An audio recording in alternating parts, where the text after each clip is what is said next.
Hi friends, मैं नवलेश आज आप लोग के लिए परमाणु संख्या और परमाणु द्रव्यमान और उसका संकेत वर्णन करने वाला हूं। जो एक शॉर्ट वीडियो के माध्यम से आप लोग के पास 20 तक परमाणु द्रव्यमान, परमाणु संख्या, ऐसे आप लोग के पास परमाणु संख्या के कुछ तत्व पिछले वीडियो में मैंने बता चुका हूँ। आज मैं इसके परमाणु द्रव्यमान और परमाणु संख्या को लेकर आज 20 तक आऊंगा। बोला गया जैसे इधर लिखे तत्व, इधर पहले परमाणु संख्या, क्योंकि पहले क्रम संख्या लिखा जाता है, लेकिन हम क्या किए, छोटा करने के लिए परमाणु संख्या पहले लिख दिए, फिर तत्व लिख दिए, संकेत और परमाणु द्रव्यमान। ऐसे 4-5 टेबल हो जाता है, पर क्रमांक, फिर तत्व, फिर परमाणु संख्या, फिर संकेत, फिर परमाणु द्रव्यमान।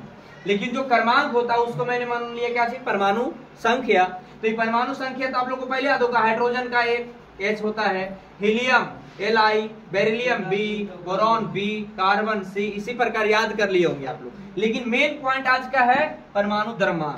परमाणु द्रव्यमान एक्यूरेट लिखा हुआ है और उसका एक्यूरेसी निकाल करके मैं लगभग संख्या लिख दिया। इसको दशमलव में लिखे, इसका लगभग पॉइंट लिखे। जैसे पहला में हाइड्रोजन का 1.008 लमसम 0 आ गया दशमलव के बाद, इसको लगभग कितना मानेंगे, 1 मान लेंगे। उसका दूसरा हीलियम का होता है 4.004 मानेंगे।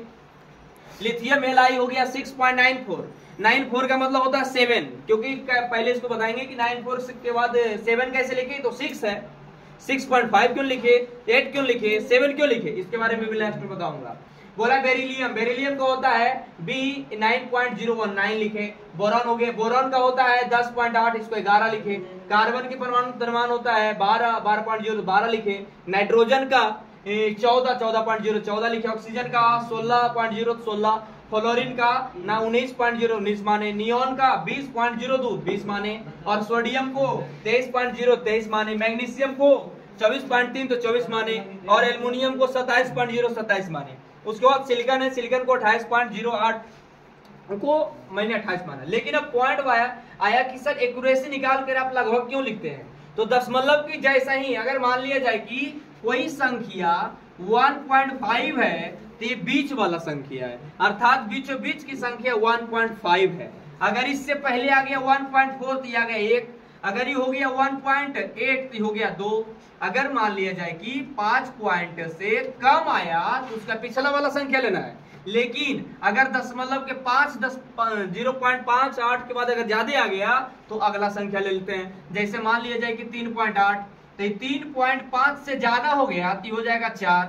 अगर मान लिया जाए कि 3.2 लेते तो 3.2 5 से कम है तो हो जाता 3। इसी प्रकार एक्यूरेसी निकाल कर दिया जाता है। जैसे मान लिया जाए कि यहाँ पे 6.94, तो 694 हो गया, 6 पॉइंट से 5 से पार कर गया, इसलिए मैंने लिया क्या चीज, अगला संख्या 7।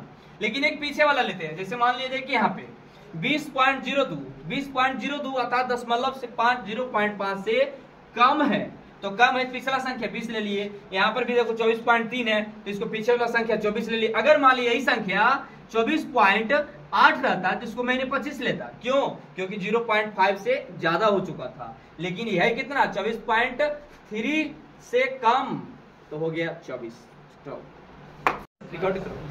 बोले फास्फोरस की परमाणु संख्या 15, सफिस का संकेत P 29.941 दशमलव का एकांक बोला जाता है, जिसको लिया जाता है 31, क्योंकि 30.5 से पार है। ठीक है, तो ये हो गया कितना, 31। सल्फर 16, इसका हो जाएगा 32.606, तो कहेगा सही 32 क्यों लिखा, क्योंकि दशमलव के बाद आ गया 0, अब 0 संख्या से मतलब छोटा है। बोला गया क्लोरीन का संकेत क्लोरीन 17, 35.453 अर्थात 35 से 5 से कम है, 35 लेंगे। क्योंकि आर्गन 18, 39.948 अर्थात 40। पोटेशियम का संकेत क्या होता है, 39.0898 हो गया 39। कैल्शियम का 40.078 40। इसी प्रकार आप लोग 20 तक आज कीजिएगा। अगले वीडियो में 20